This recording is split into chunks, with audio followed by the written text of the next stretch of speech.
Hello guys, welcome to CodeRuck. Hope you are doing great. Before moving to our topic, event and listener, don't forget to subscribe, comment and like. So let's get started in detail of event and listener.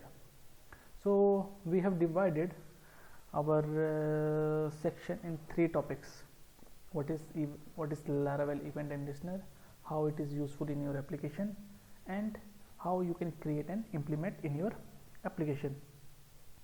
As the name implies, listen for every event that occurred in your application, and in order to grab that event, listener has to be present. This means every listener has its event. Without event, there will be like no listener.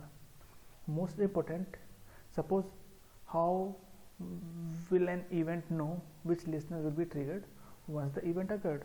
Yeah, definitely it will be a doubt in your mind how a listener will know which event it has to listen that thing. So that event listener relationship is defined inside app provider event service provider. Artisan command. So let's open our CMD. Now the command will be php artisan make st listener, and right now we have application as this one is previous application Laravel CRUD. So in this application, how we gonna implement event and listener? Suppose you are adding new product. Okay, once you are adding a new product, we will store that product title as a log in different table. That means suppose you are adding multiple products and we don't know, like suppose you have added one product and later you have updated it, so we don't know when you have created this product what was the title at that time. So that functionality we will implement it through event and listener. But in later stage, what we will do, we will see how you can implement mail functionality in your application. Then we will send email to your customer once they do the onboarding process. But right now this event listener we can implement in this functional way. So let's run this command and listener. So what will be the listener name? I'm just saving it. Product log listener. So once I hit enter, so there is no hard rule that you cannot create listener before any event. You can able to create listener before you can create event, but relation, because ultimately it depend upon your relation which you have to define inside event service provider. And this will I will name it event, and the command will be event. So listener created successfully, and like this one our event will be also created. And if I just check app folder, this two directory that created automatically events and listeners. And if I just open events, you can see we have created products log event, and in the same way we have our listener inside product log listener. Now we have created our event and listener successfully, but you have to define their relationship inside event and event service provider. Otherwise listener will not able to know on which event it will get triggered.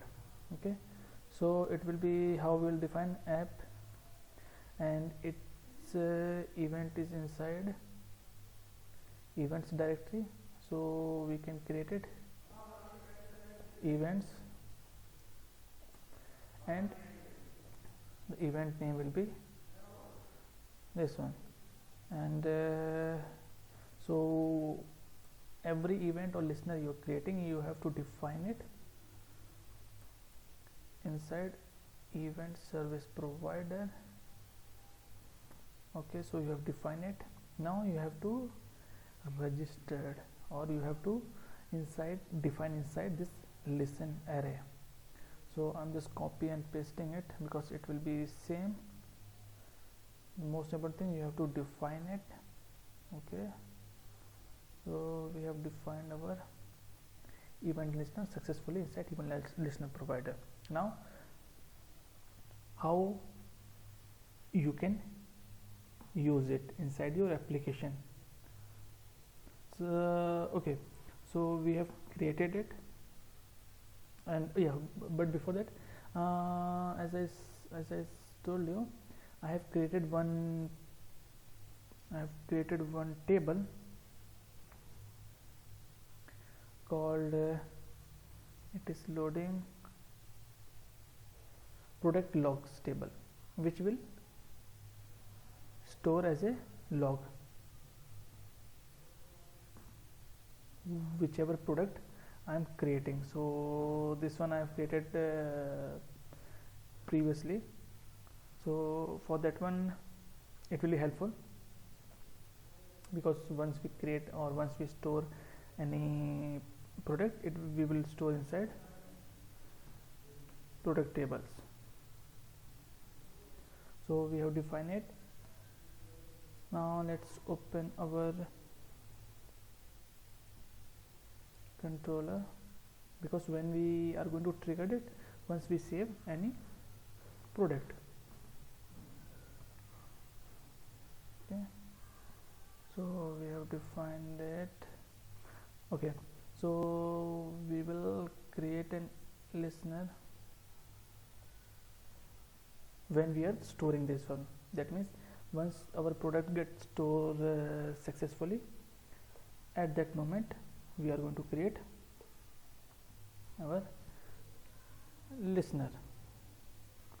Now we will see how you can define your event inside controller. So for that one, we have to define our event, which event you want to trigger. So it will be EVEN events, and then name of the event. So it will be mine product log event, and we are going to call it. And when we are going to call it, once our product get successfully completed, so there it will be, and the code will be event new product log event. Along with that, what details you want to pass. So I'm going to pass my products details, so that I can grab it and use it in listener. So you can pass your details in your way. So we have seen how you can pass your details. Now inside event we have to grab the details. So for that one, we have to define variable product details. Okay, the same thing you have to define inside the constructor. This one also, this dot product details, and this one. So after this till now, what we have done, once we save our product, and without any exception this product gets saved, and after that we have created one event, and we are passing product details to this event, and inside events we are capturing that details. Now inside listener, what we have to do, we have to create a log. As you can see, I already have created a model in which I am going to store as a log, and the name is products log. So I need to